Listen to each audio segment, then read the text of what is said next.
What's up, you guys? Sean Ross Sapp. Welcome to Fightful. It is February 20th, 2023. We're here to talk WWE Raw. We got Denise Salcedo here. Denise, how you doing?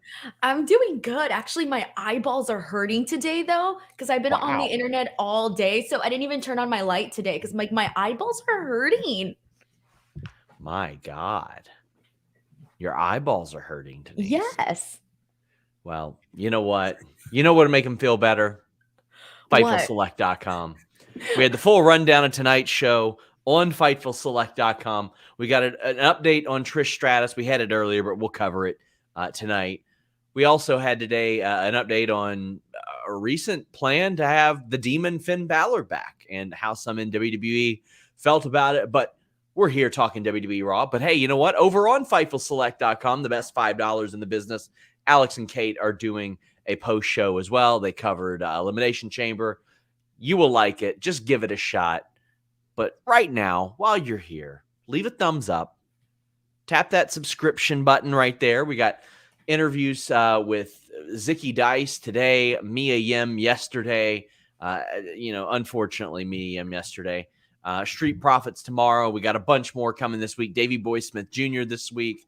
All kinds of content here at YouTube.com/Fightful. I believe Jimmy Van is back this week. So we got the list in your boy, all that good stuff. But hey, if you want to get your question or statement read on the air, donate a super chat here at youtube.com/Fightful, or you can head over to humperchats.com. Leave them before we go on the air, while we go on the air.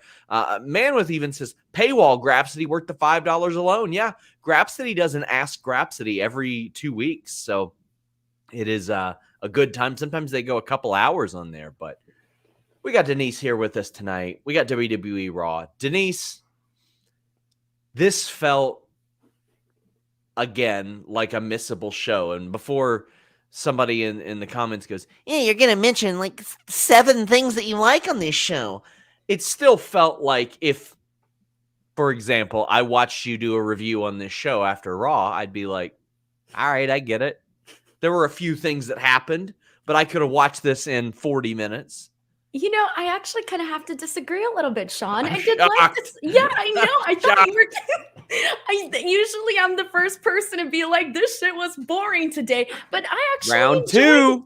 I enjoyed Raw today. Can I just say, like, yeah, I get what you mean. It was like you can just listen to the review and no big deal. You're all caught up. I do agree that maybe it was missable in the sense that you didn't have to absolutely watch it.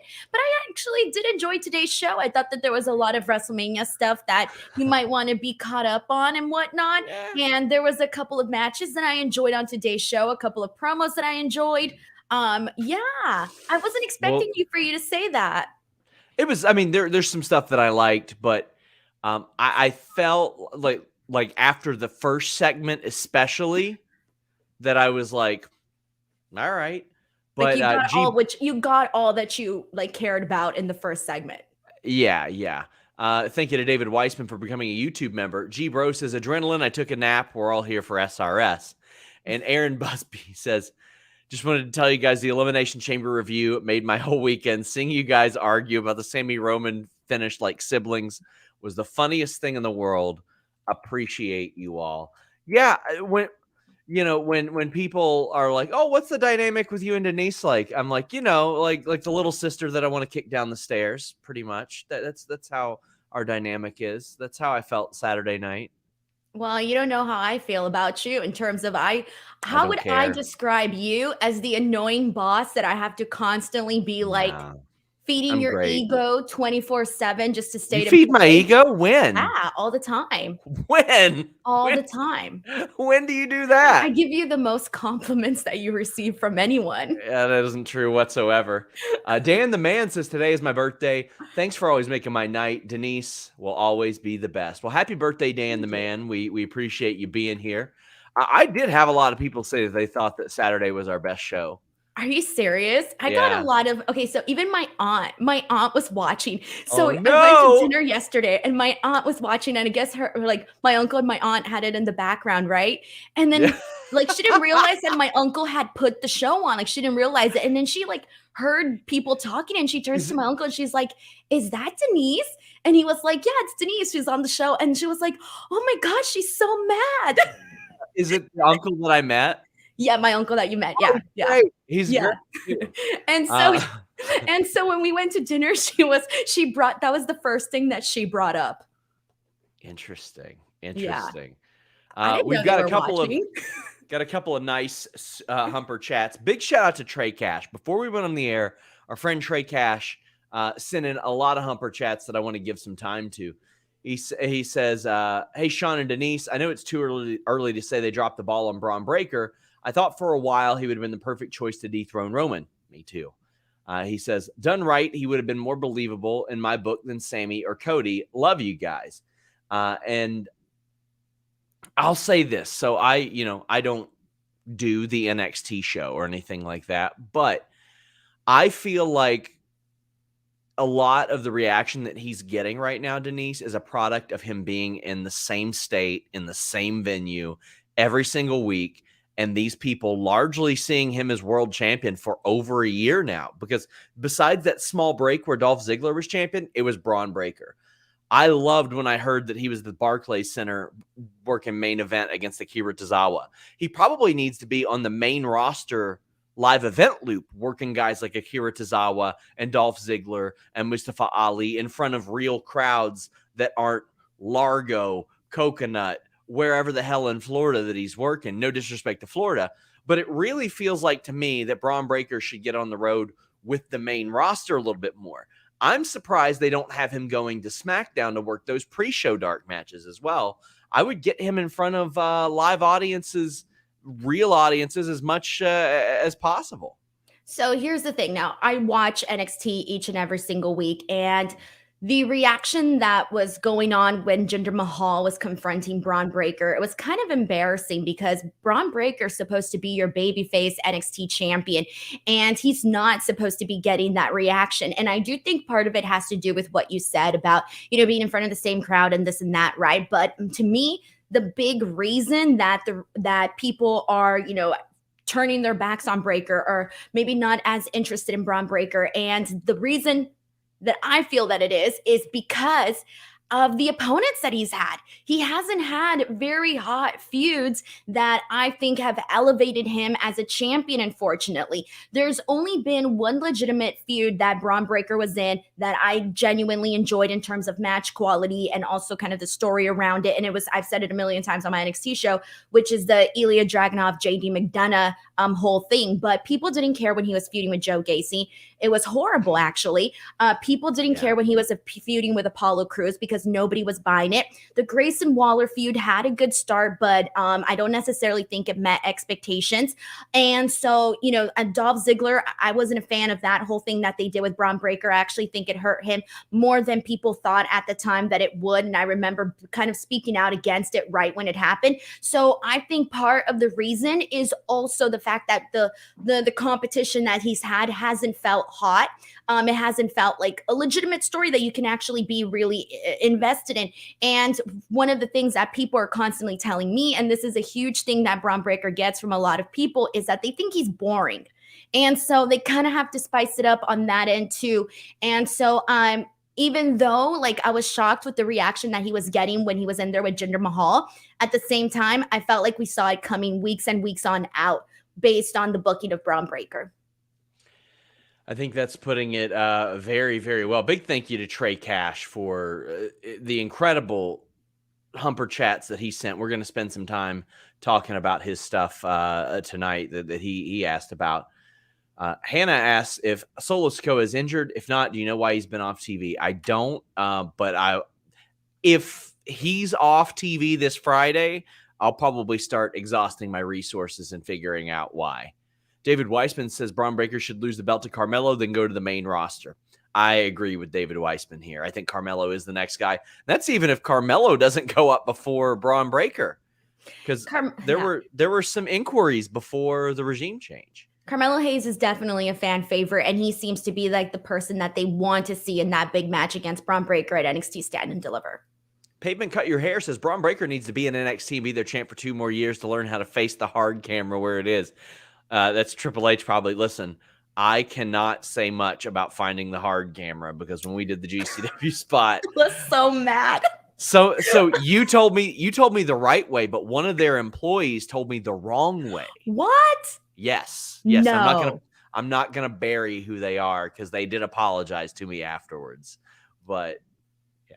And Denise I knows did where the tell you. cameras are. I did tell you. You did. You and for you sure were just did. like, no. And I was like, inside my head, I was talking shit about you during that moment. I was like, God damn it, Sean's not paying attention to me. Never pays attention to shit.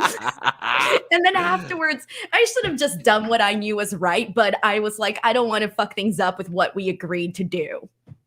Indeed. We've got Jake Waterworth saying, loving the chaotic energy of this Raw. Just when you think the segment's over the camera, pans, or Kathy runs to try to grab another scoop, this is the kind of Raw I love. Been a Fightful Select subscriber for several months, and it's freaking great. Many thanks. I push it a lot on the show, but I'm very, very proud of what we're doing at Fightful It's Select. because you're a pusher, Sean. Yeah, I am a pusher. Yeah, that's exactly what I am. But guys, leave a thumbs up on this video. We are getting into WWE Raw, and it kicked off with Sami Zayn. And I'll just ask this. Do you feel any better about how things went down tonight? The events that unfolded yesterday and my thoughts of how I felt yesterday remain intact. Well, it was Saturday. Well, I guess. Sunday. We carried in over to Sunday. Sorry, counts. to me it was yesterday.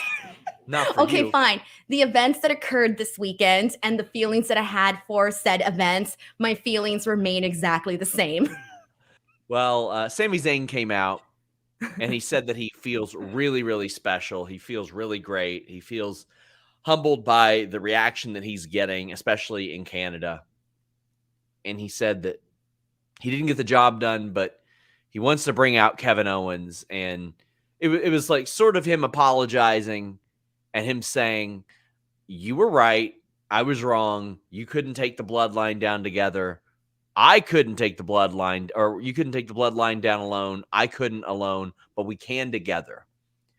And Kevin said, well, too bad, because I'm going to do it myself anyway, because I told you that they were using you. You still screwed me over. And I ain't doing it. So he basically confirmed my suspicions. He was at his childhood home, and he just grabbed the nearest bird scooter and was like, going Josh Alexander speeds.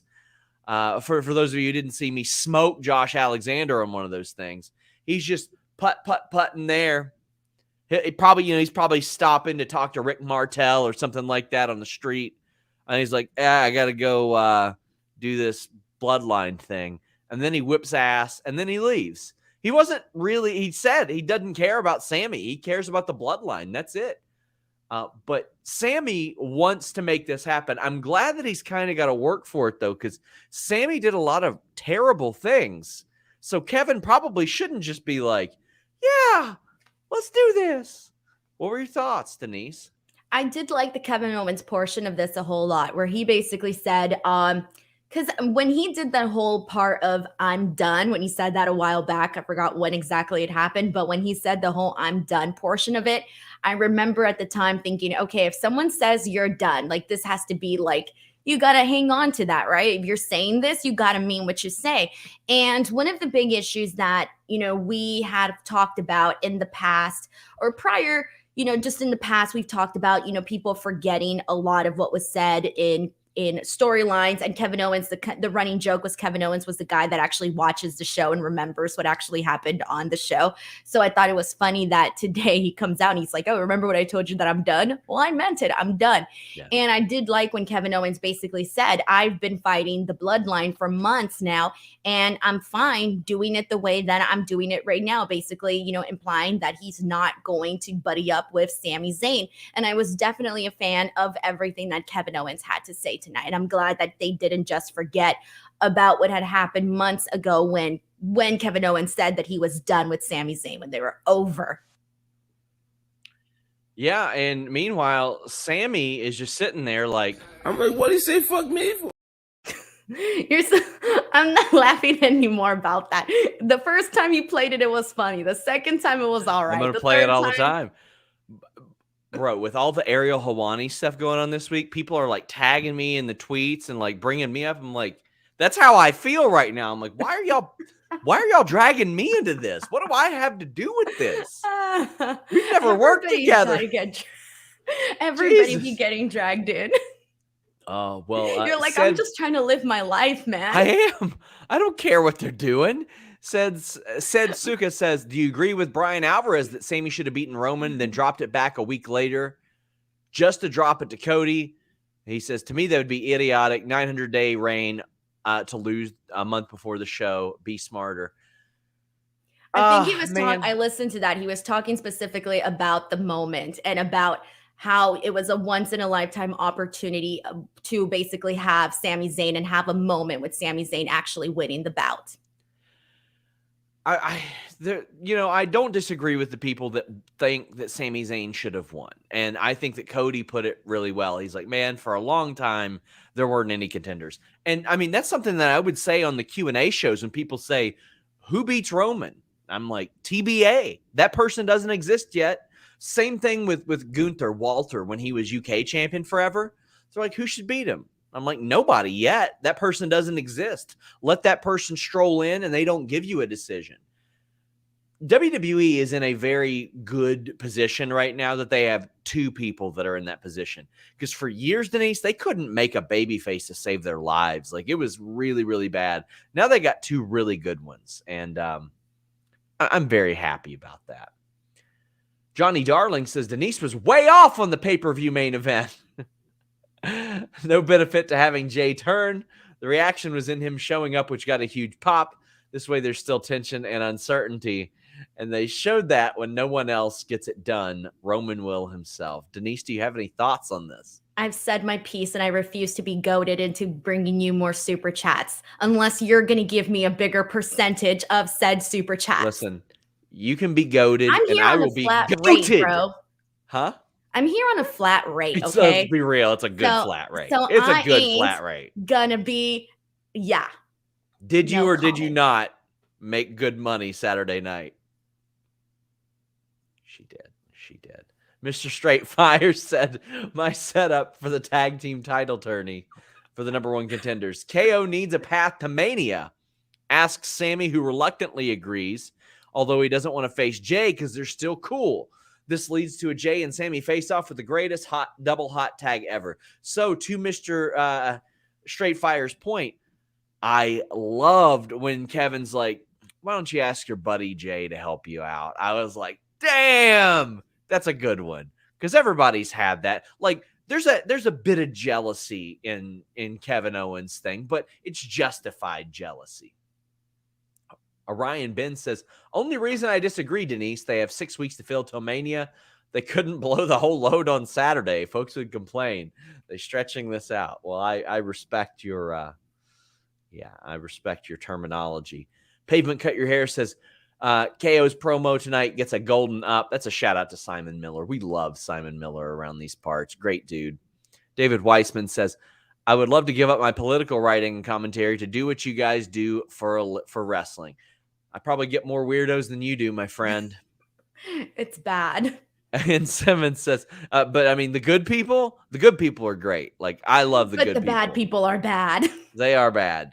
Ian Simmons says, Kevin is a hypocrite. He came into WWE by backstabbing Sami.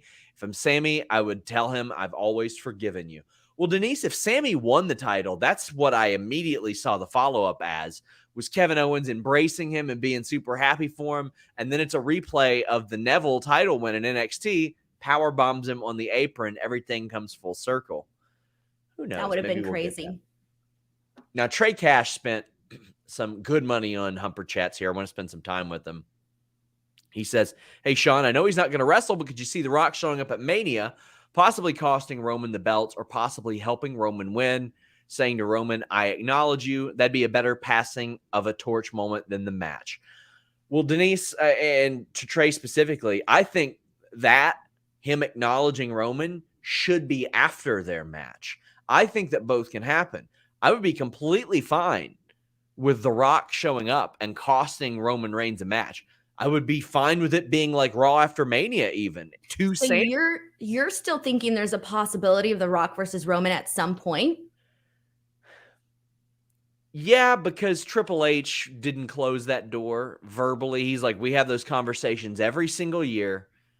He's like, I don't know. It kind of seems like even though Triple H didn't close the door, it doesn't seem like The Rock left it wide open. What do you think? Right. You're right. But I mean, The Rock has also mentioned it on his show and stuff like that. But The Rock is like, he's getting that buzz though. Yeah. Like, he has a really good way of answering questions where he's not going to let you down completely. You're right. He's going to be like, oh, sweetie, I would let you down easily. To me, a great ending of this would be Cody Rhodes wins the title clean. Roman faces probably Sami again at some point, and The Rock helps Sami win that match. And then you get the WrestleMania match, hopefully.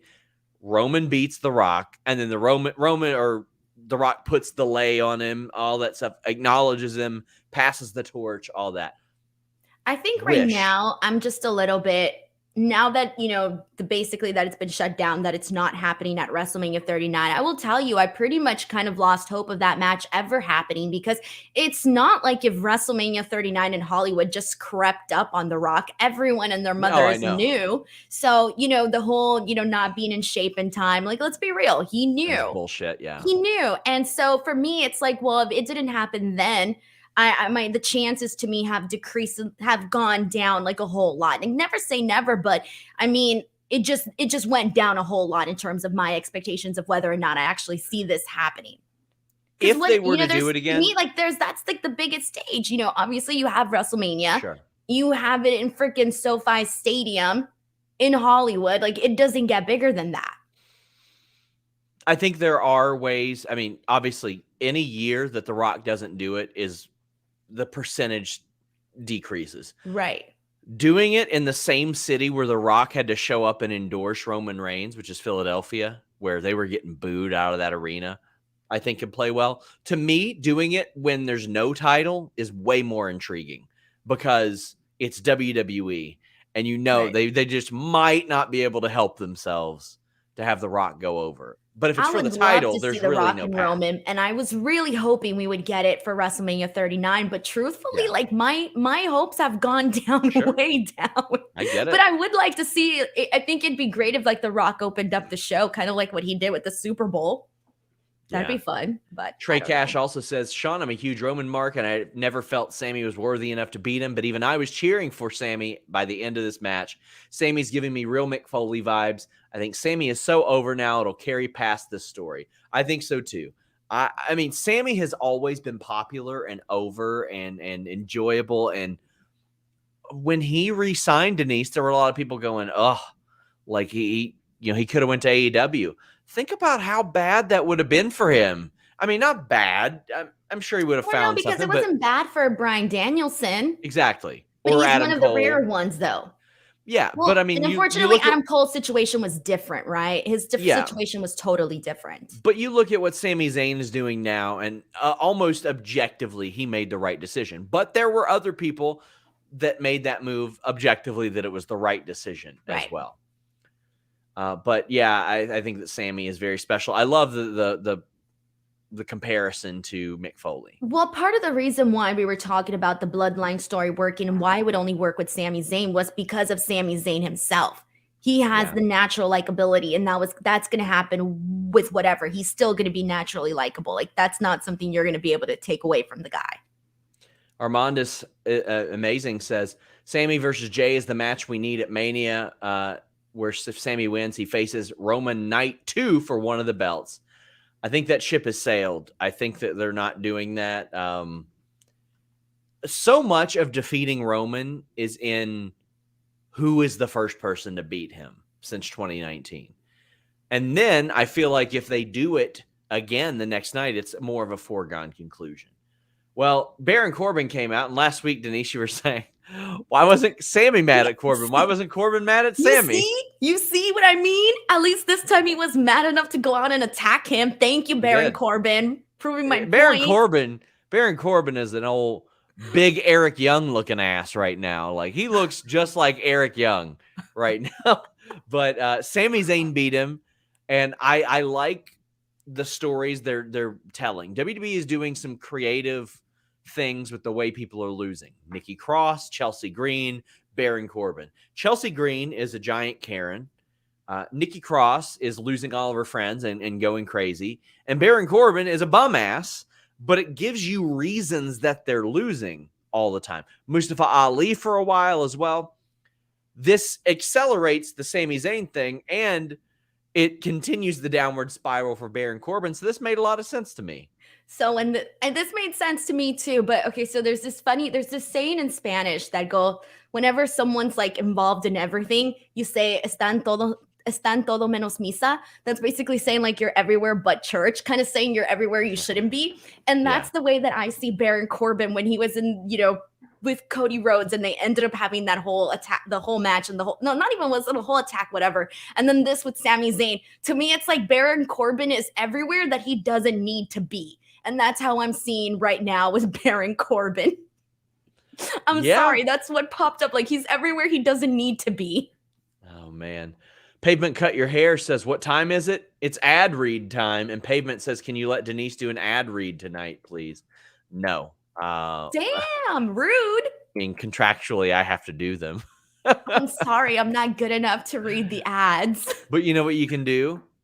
You can model the ads. No, I hate that job. I hate it. Too bad. NordVPN.com/Fightful. You won't hate anything when you use NordVPN.com/Fightful. That's because you're getting a great deal on top of that additional 4 months free. They've got those multiple tiers. That way you can choose what you want. Locker, Pass, VPN, all three. It's what Wired, Huffington Post, BuzzFeed, Forbes, so many more are talking about. Shield your data from snoops and criminals as it shields your IP address with NordVPN.com/Fightful. I'll be traveling a lot. Got conventions to go to, media events to go to. Protect myself with that public Wi-Fi on all my devices, phone, laptop, desktop, PC, even your router itself with NordVPN.com/Fightful.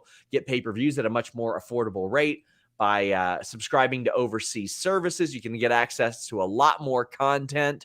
You can secure every device you own, 6 devices separately with just one subscription. You're safe from disruptions with their kill switch. They got 24/7 support, threat protection. It's the fastest VPN on the planet, reliable encryption, and a global server network. If you're a wrestling or MMA fan, especially, you got to have NordVPN.com/Fightful. I picked up NordVPN.com/Fightful before we even had that specific URL, and I saved money within the first month. So I got my subscription, bought my first UFC pay-per-view at that reduced rate, and it was more than the subscription ended up costing for a full year. NordVPN.com/Fightful. Sean, I think you would get more subscriptions if you modeled it. Yeah, maybe. Izzy says, pops me every time Denise speaks in Spanish. Well, me too, because I understand everything that she says. What's the percentage? Wood says, just waiting to see if Denise goes on another Dave LaGreca style rant tonight. I love Dave LaGreca too. Although he calls me out for doing the old Irish goodbye, because I'll always say hi to people, but when I want to leave somewhere, I want to get the hell out of there. Honestly, Sean, you're like really, you always make fun of me for being like anti-social or whatever, but you're like you arrive and you're like, hi, everyone, I'm here and I'm fabulous. And then you just leave and disappear. Like, it's so rude. That is true. I do leave and just disappear. I don't tell anybody that I'm leaving. I know. I've seen you do it. And I'm like, that's so rude. Like, I go around and I'm like, oh, thank you so much. Nice to see you. Okay, bye-bye. It was nice to see you. Listen, bye-bye. Blah, blah, blah. And then I leave. It's just common courtesy. There have been places that I went, and I'm not going to say where, but then I leave, and like 20 minutes later, I'll be getting tweets where people are trying to bring me on the stage at these places. What? And I'll tell you off the air. But put it in the private chat. Put it in the private chat. I don't like. But also, it's one that it's probably a good thing I wasn't up there. Oh my God, no, you would not. Yes, you would not fit in. Sorry, Sean. I hate to break it to you. You wouldn't fit in there. Yeah, I love seeing people. I love meeting people, but Dick the Cock Johnson says Triple H says fuck Canada. Probably. And Pavement Cut Your Hair says, how come you never do these two together, together in person? We did Money in the Bank together in person. Denise and I also hopped in on the Royal Rumble post show in person as well.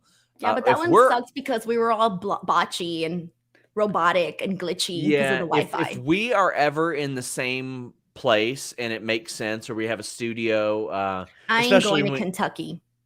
You might. I might drag you to Kentucky. You fly me out. If you fly me out, maybe I will. If you fly me out and you pay for everything, then I will go. Oh, and you also pay me like to do the job. Then yeah, sure, for sure, I'd be there. Of course, but all expenses paid. What a vacation, right? I might go into culture shock, Sean, if I go to Kentucky. See, I had to bring you and your husband out for a Bengals Jets game. You see, like I don't. Oh, so there could be drama. Damn, that's what'll happen. That's what'll happen. Damn. Gridiron IC says Denise's eyeballs are like grizzled war veterans. They've seen a lot of bad Raws. Fightful's workers comp. For reals, you need to pay for my vision. Lord Blake OB says the issue with Rock getting in shape is that he's focused on cardio. He'd lose the muscle bulk. He's probably contractually required for a movie. Well, I mean, when he first started, he had to get smaller because he was too damn big. So I guess maybe. Zach Ament says Rock Roman at WrestleMania I was gonna make 40. A joke. Yeah. What was it, Denise? That's not what she said. Oh boy. Eloquent says that Corbin is underrated and he's so fun to hate. I would agree with that. He is fun to hate, yeah. Zach Ament says Rock Roman at Mania 40 in Philly, where they booed at the Rumble 2015, would be full circle storytelling. How old would The Rock be by then? How old is he now? Or thing. Let me see. He's 50 right now. He's about to be 51, so he'd be nearing 52. But let's go ahead and get through this show because, my God, we've barely gotten into any of it.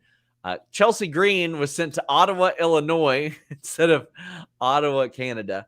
So, I mean, I don't know this for sure, but I mean, I have, in speaking with her in the past, she's mentioned like she's landlocked as she's trying to, I think, get a green card or something like that. I don't know.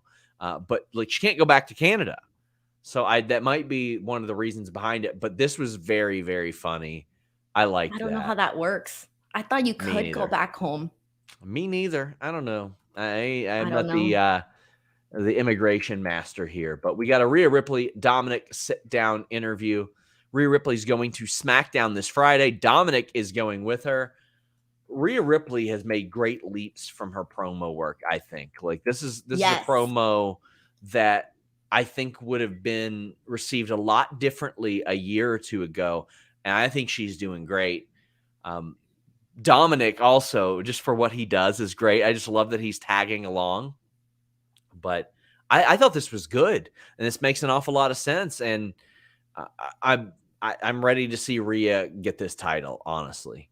Well, that's the thing that I'm glad that you mentioned the promo work because I almost forgot. And that's the thing. I remember when Rhea was Raw Women's Champion. And remember that one promo that they had her do where you can tell they were having her read off of something because you could see like the eyeball movement like this. And I was like, why are they doing this to Rhea? And I remember like talking about it, God, when it happened.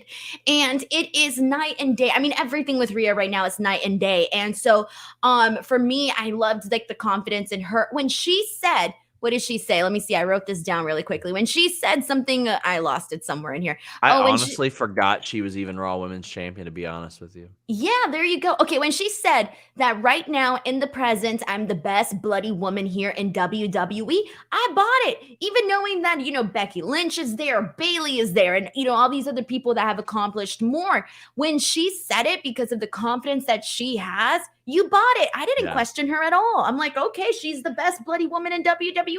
I'm not questioning it. I'm sold.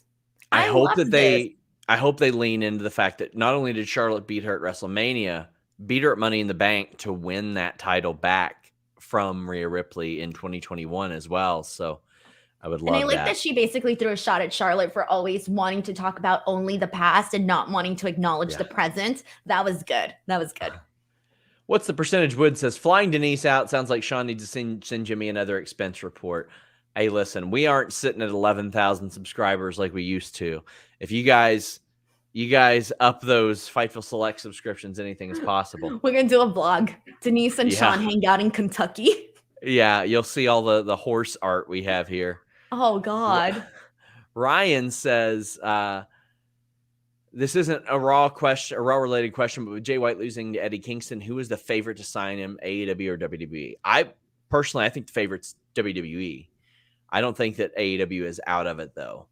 I think he's probably going to take his time, figure out things, but he had decided he wanted to come to America quite a while back, but I'm leaning towards WWE.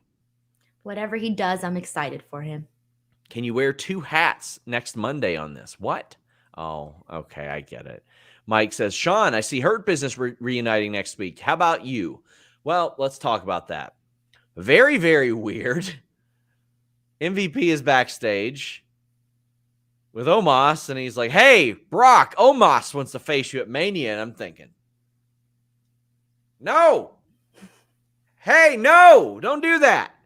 Alyssa Leggett says, Triple H out here thinking he's the best prankster in the world with this Brock Omos thing.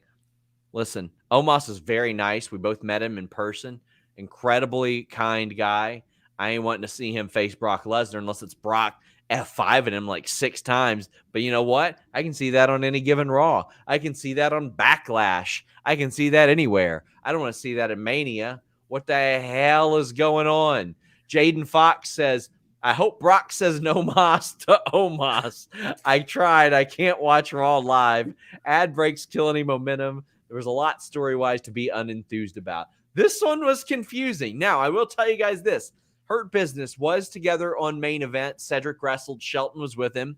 You see MVP with them the last time they wrestled. MVP is with Omos.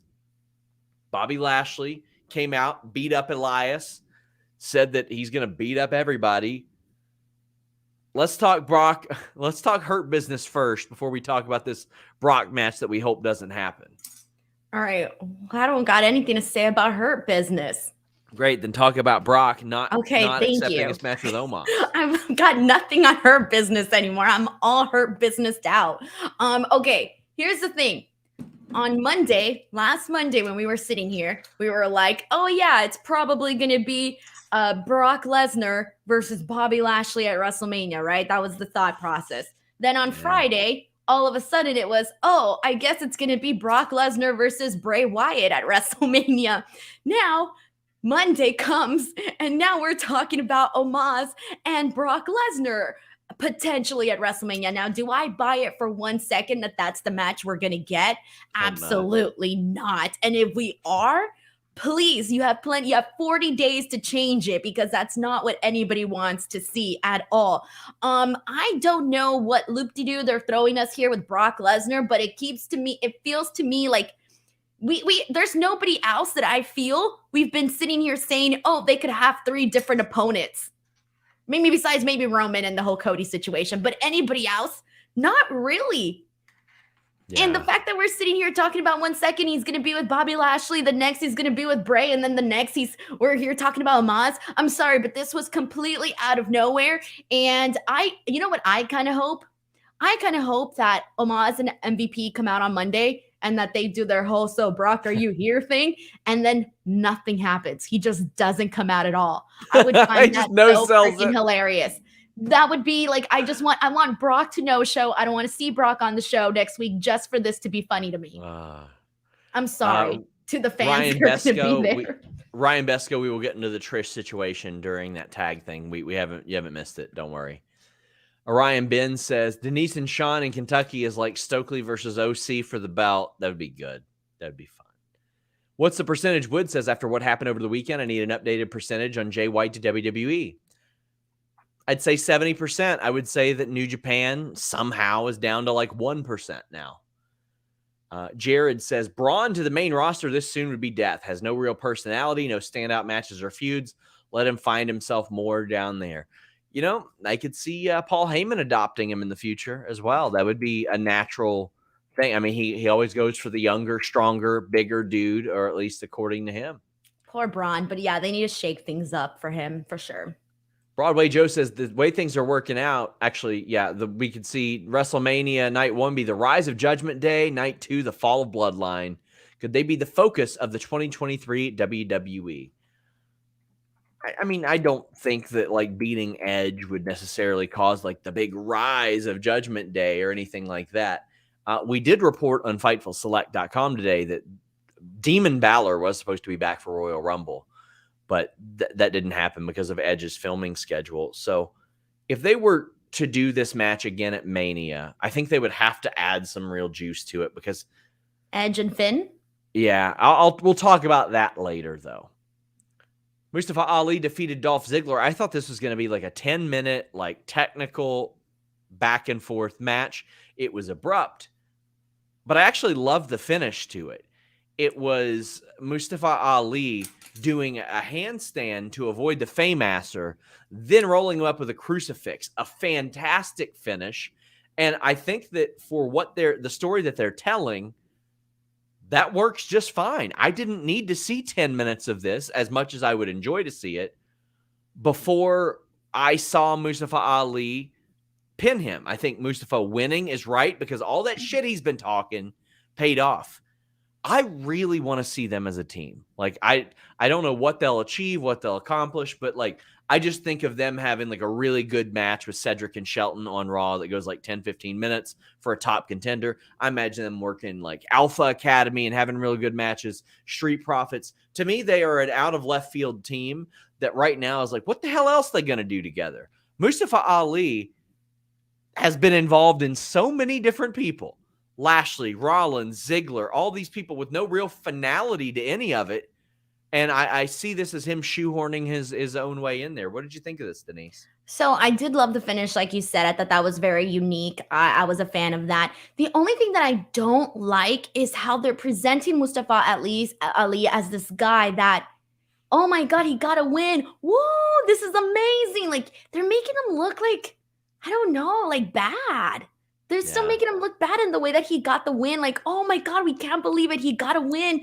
Like, it's some sort of miracle. And I'm like, don't do it like that. I don't like it from Mustafa Ali. He deserves better. It should just be like, this talented guy got a win. He did exactly what he said he was going to do. When you have a cool, unique ending like that, and then you make it as like, oh my God, he just made it. Wow. It's too, I don't know. It's too cheesy, too corny. I don't like it. I think Mustafa Ali deserves to be presented in a different light, not the hokey, he got a win type of light. So that was the only thing that I didn't like, but I did love the creative finish at the end. I didn't need this match to be any longer. I don't necessarily think I'm on the same boat with you in terms of wanting to see Dolph Ziggler and Ali as tag team partners, mainly because I think I still want to see Mustafa Ali just in a different light. And even then today, like, I kind of felt like the crowd just didn't care about Ali either. So it's weird. I feel like there's this big disconnection between what I feel like some people either want to see something really great happen for Ali, and some people just really gave up already. And you can't really blame them for giving up on Ali because of the presentation of Ali that they've done for him. And so I think that's part of the reason that I kind of want to see them do something different with him. I'm not just yet ready to see Dolph and Ali as a team, but who knows? I'm guessing that's the direction they're going. One LT notes that Mania starts on April Fool's Day. Imagine we all show up. April Fools, there's no show. Go home. You guys just paid over $45 at parking here at SoFi. Cody, or actually Antoine says, do you see Cody winning at Mania and Roman taking time off? Yeah, I could see that, but he deserves it too.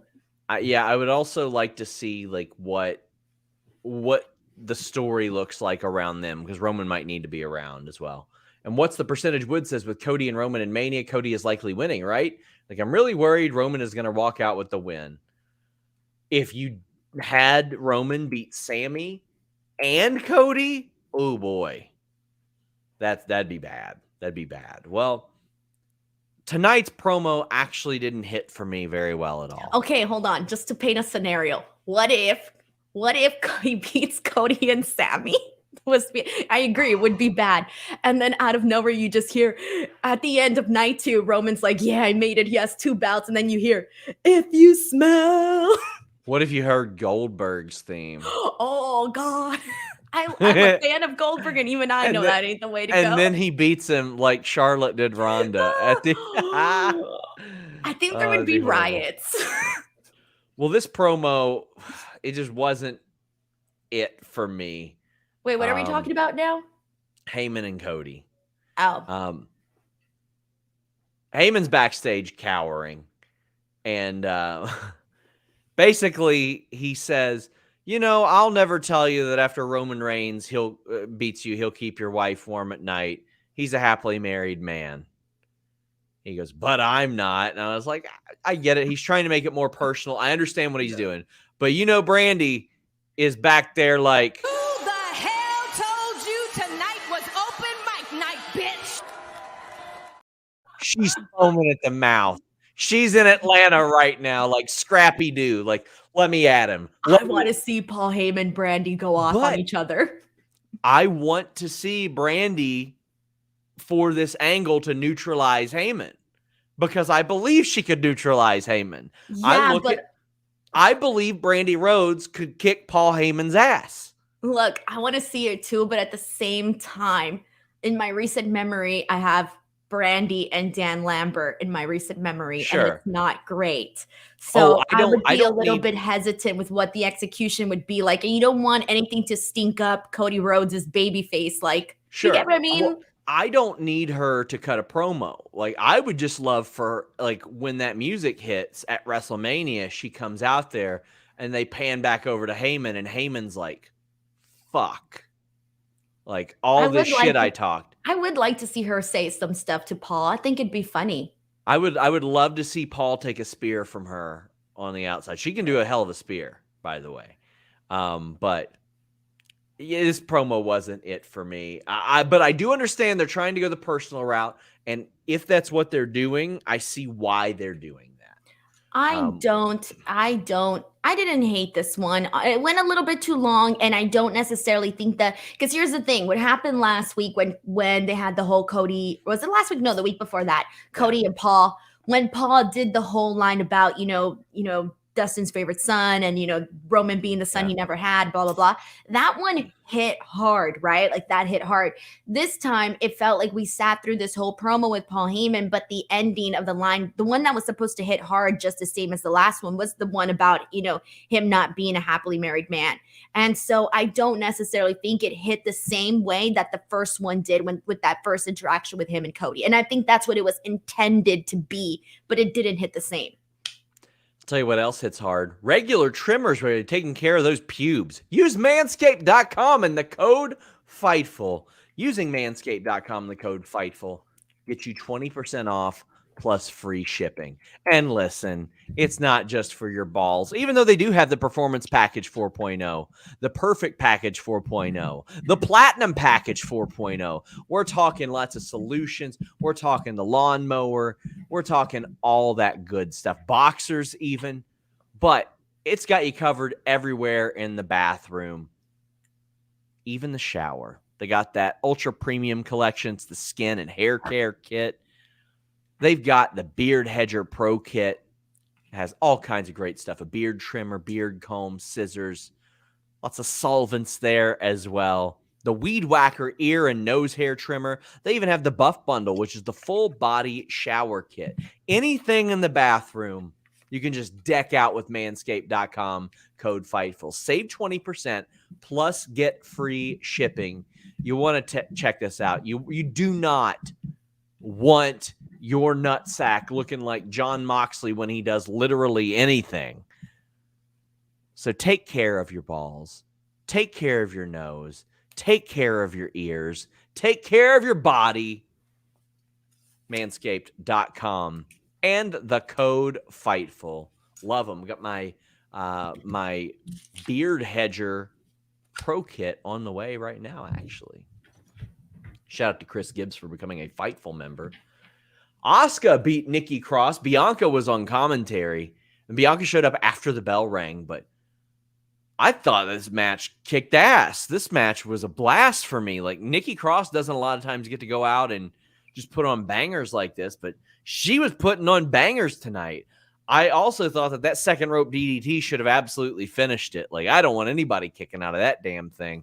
That is a hell of a spot. In fact, I would have had Asuka winning several matches leading up to WrestleMania with that second rope DDT. That way, when she does it, that can be a big spot. That way, Bianca can get out of the old crossface chicken wing that she did. She can kick out of that DDT. And then when Asuka gets her in this new finish that she's doing, this new submission hold, a lot of people are like, oh my God, is this finally it? I think you want to maximize those. But despite that, I thought this match was a blast. What did you think of this? So this was definitely on the better side of things because we haven't really seen them do much with Nikki in terms of she's just been kind of creeping up in the back. And today was the first time we actually got some follow-up to that story, but we went a really long time from the character change from Nikki ASH to Nikki Cross to where we are now. There's little things have happened, but it's been very far and few in between. Today kind of felt like the first time where I actually felt we were going in some sort of direction with Nikki Cross. So for me, I'm thinking, okay, this is going a little bit differently than what I expected, as I'm sure you'll cover with what happened with her and Candice. But the match was fine. Yes.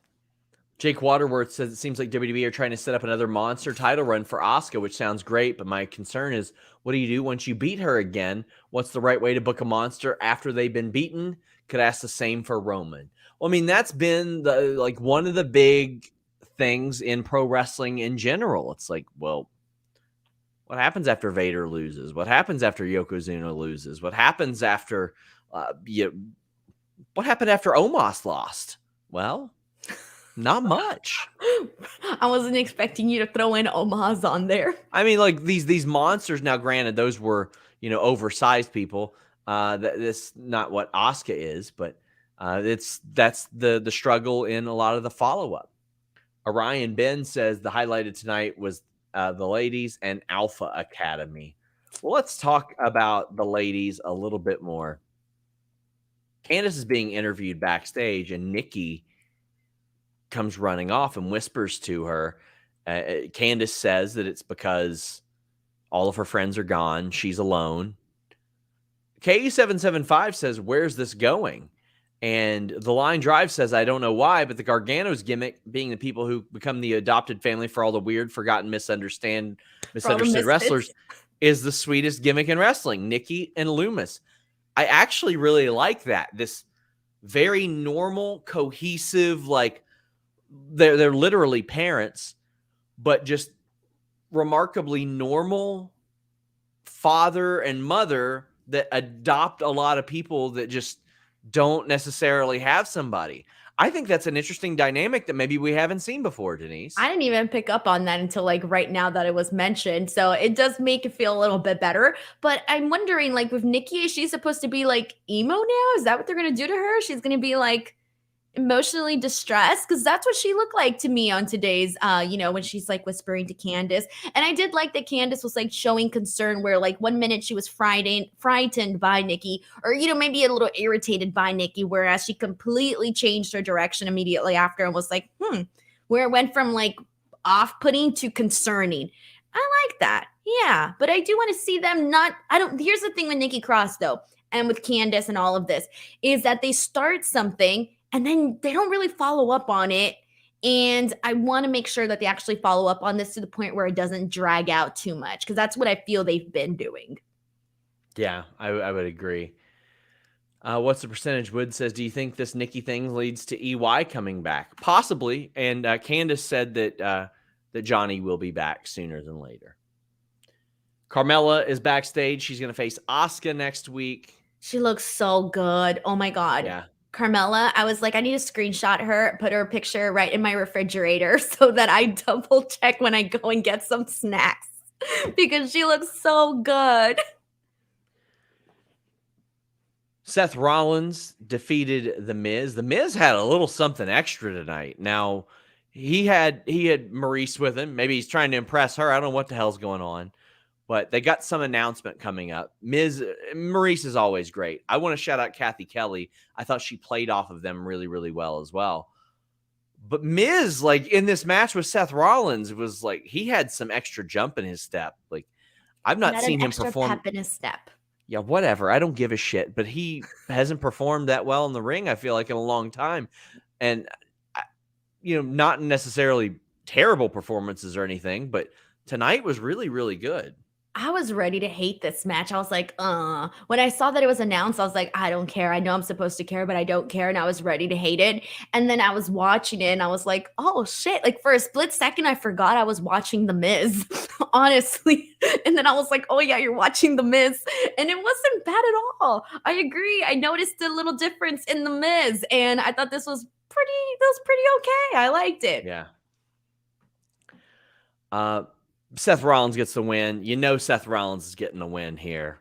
It ain't going to be anybody else. But he added a little bit extra there as well, like a couple stomps. I thought that Miz did just really, really good tonight as well. Daniel Brown says, shout out Maurice looking 3 fire emojis. Also rank these baby faces in order, if you don't mind. Sami, Rollins, and Cody. Am I crazy to think Cody might be 3 right now? That's how I'd have them ranked, and that's nothing against Cody. I just think that Seth is really, really killing it right now as well. Yeah, he is. And that's I think that they're all 3 very, very good. I would stick with that ranking too. Sean says, what percentage do you give Roman of retaining at Mania? 0. 15%. I'd say 15%. I wouldn't say 0 for anything. I'm going with, okay, fine, 0.5. Chris Gibbs says, you don't have a Heyman. Is that a possible swerve on Roman? Ooh, what do you think, Denise? We always see swerves with Paul Heyman, and he betrays this person, goes with the other person. We've seen it, been there, done that. The Dick Burns show says, my $2 says the big announcement is the 3rd kid. I mean, it might be. Might be. I thought they already had 3 kids. They only have 2? I don't know. I thought they had more than that. I don't pay attention to stuff like that. You Well, didn't backstage, watch Nikki Bella Says I Do? I don't. Oh, I did. I watched the whole 4-part series. I was really into it. And I don't watch reality TV. We got the Alpha Academy backstage with Bronson Reed, which leads to a match. Bronson Reed defeats Chad Gable pretty quickly, but Maximum Male Models are ringside doing their recruiting. This was a fun, quick match. Like we saw that quick power slam, but we saw the Chad Gable German suplex. Now, Chad Gable not only did the German suplex, did it with a perfect bridge. A lot of people do it where they like sort of pin themselves, but Chad Gable was looking incredible here. What, you got a weird look on your face. What's going on? I was so mad because it was too short. It was too short. I was like ready for a full on, like at least, I don't know how long it was, but I was expecting way more time between Bronson and Chad Gable because I loved everything that we saw in this match. Everything. But I felt like I was gypped a little bit. I wanted more. I'm sorry. I was a little bit disappointed when the match ended. I was like, no. Yeah, I do want more out of this. And it is a bummer because, based on the way it felt like a preview, Sean. That's what it felt like, a preview. And based on the way that Triple H books, we probably won't see this again for a while. Like that's Why do you think I was upset? I was like, aw, no. Pavement Cut Your Hair says, any contracts coming up by or after WrestleMania? Not that I know. Most people are contracted well through it. Will Rivera says, hey guys, long time viewer, first time humper. Please say this is as Gable would. Chad Gable just got smooshed. Okay, that's pretty good. Smooshed. That's cute. Like that. Yeah, smooshed. Aftermath says the Miz will probably have a baby boy. Man, what are we doing here? Having gender reveals? Gender reveals? Wait, did you say gender or ginger reveals? Gender. You did not say gender. Oh my God. Yeah, gender. You always make fun of me when I don't pronounce things correctly. Asuka needs that excuse, belt, Sean. says Not So Magical Mike. She can feud and dish out bangers with people like Becky, Bianca, Candice, Liv, Io, Mako, Satomura. No problem. Yeah, she can. But I mean, so can Bianca.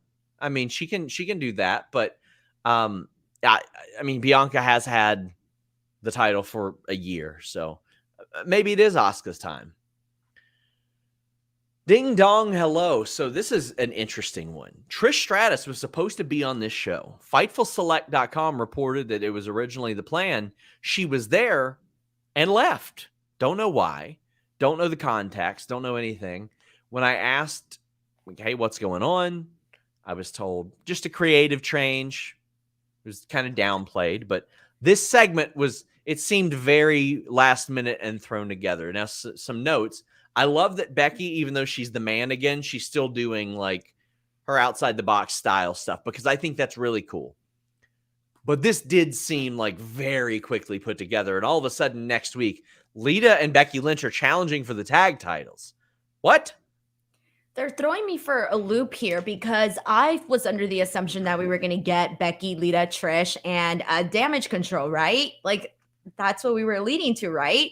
So then when they did the whole, when Bayley was saying, oh, she doesn't have friends, I'm like, okay, clearly Lita's going to come out, and then maybe Trish is going to come out too. So that's what I was expecting. And when it didn't happen, and instead they were challenging for the belts, I'm like, okay, so are we just doing like a 2-on-2 here? When are they going to bring in Trish? Like the whole time I kept asking myself, when are they going to bring in Trish? And then, they announced the match, and I got to tell you, I'm a little bit okay, I'm thinking there's two. The big one that I'm thinking is going to happen is I'm guessing Bayley's clearly going to cost them the match. They're not going to win the titles, and then that'll lead to the 3-on-3. I don't know. But then I'm like, at the same time, I want to see Becky Lynch and Lita as tag team champions. I would kind of like to see that too. I don't know where this all leaves not Ronda and Shayna. I think Ronda and Shayna are probably going to have a tag title match at Mania. But I'm like, well, what does this do with Damage Control? There's a whole lot of talent on the women's side that I'm like, well, what are they doing? Because WWE doesn't always just do non-title matches for women at Mania. I saw a couple people thinking that we're probably going to see Lita and Becky, if they win the titles, up against Ronda and Shayna. I don't want that. I feel like excluding Bayley from this whole story that she's been doing with Becky Lynch is a disservice to Bayley. I want to see them do the 3-on-3, or I don't know what, man. But I'm a little bit confused here on which direction they're really going to go in. Because honestly, what I primarily want to see is I want both. I want to see the 3-on-3, but I also want to see Becky and Lita as tag team champions. We've got Astros J saying Becky, Lita versus Trish, Bayley at Mania, Damage Control versus Ronda, Shayna. I mean, we'll kind of see how that all plays out, but I don't know any definitive plans. And Megan asks if they're doing Trish, Lita, Becky versus Damage Control. That would make sense too. But K775 says, guessing Trish costs Becky and Lita next week, and we get some form of Becky versus Trish at Mania. I honestly, based on some things some chatter that I had heard that Lita and Trish, Trish and Becky was sort of pitched about at one point, but I don't know how solid that is. Edge is backstage and he says, you know what? I want a title. It's been a long time. My best days are behind me. I want a championship. He talks about the history in that building. It honestly made me think maybe they're going to put the U.S. title on him. Plus, I didn't think that Austin Theory was going to win. You didn't think that?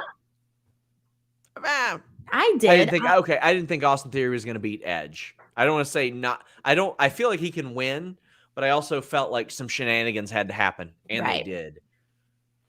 Jaden says Edge is 4-1 against Judgment Day currently. Well, they got the win tonight. At least the bragging rights, I guess. Austin Theory defeats Edge. Enjoyed the match. Loved the promos that set it up. I feel like we've had way too many of these finishes lately. Just way too many screw job finishes lately for me. How are you feeling about this? I feel like it goes in line with the Austin Theory character. So for me, it's like, well, that's what I was pretty much expecting, because when they made the match, I'm like, there's no way they're going to have Austin Theory lose right now. Like, he just went through that whole Elimination Chamber. It was an incredible match, and he won, which I felt he needed to. And then, if they are, and clearly today with his promo, with him mentioning John Cena, that gives you even more reason to believe that we are going to be getting John Cena. At least it's safe to make an assumption that you're going to be seeing John Cena versus Austin Theory, right? And then them also announcing John Cena for, I forgot which episode of Raw, 2 weeks from now. Yeah, 2 weeks from now is what they said. So for me, it's like I was looking at this and I'm thinking, okay, if they're going to be doing this match with Austin Theory and John Cena, then you got to give Austin Theory a pretty big win, even if it is the way that it is. So I was not expecting Edge to win this at all. However, with the match, I actually thought it was a really good match, and there were a couple moments where I thought that they might give it to Edge, even though I went into it knowing they weren't. There was a couple moments where I thought, you know what? Well, what if? What if this is them giving Canada their happy ending?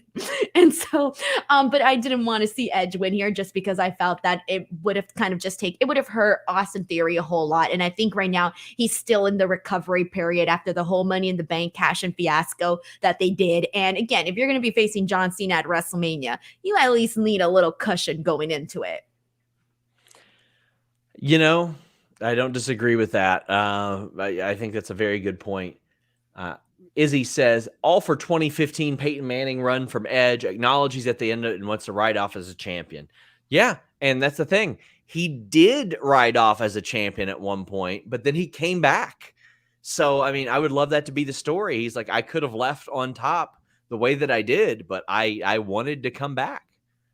I loved some of the spots in this match, too, like Edge flipping and landing on his feet and like looking off into the distance. Ooh, that was good stuff. That was really good stuff.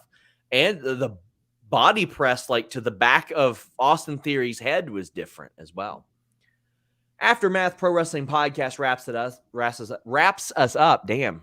What's that's wrong the with one. you today, Sean? It's like I'm 3 tired. times that you stumbled. Yeah. I might have to demote Aftermath you. Pro Wrestling Podcast says, such a weird dynamic in the women's division. Do we get Edge Demon at Mania? I think so, but I don't want that to be like somebody saying I reported it. Also says, I'm thinking late 2023, 2024, we get a Gunther Cody program. Oh, they've got to play off that Royal Rumble finish. He mentioned it Denise. too, like that being the thing that he wants, or one of the things that he wants, pardon me. Man, there's so much. Like I'm really hoping, man, I'm going to manifest it, man. I want to see Gunther and Brock Lesnar at WrestleMania. I'm sorry. I'm going to manifest it right now. That's what I want to see.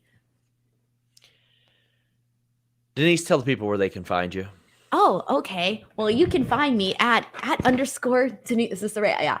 At _ Denise Salcedo on Twitter and Instagram and TikTok, and then youtube.com/Denise Salcedo. A bunch of stuff has been going up. Please give me a follow. I'm taking forever to get to 100K. It's really sad. So go follow me.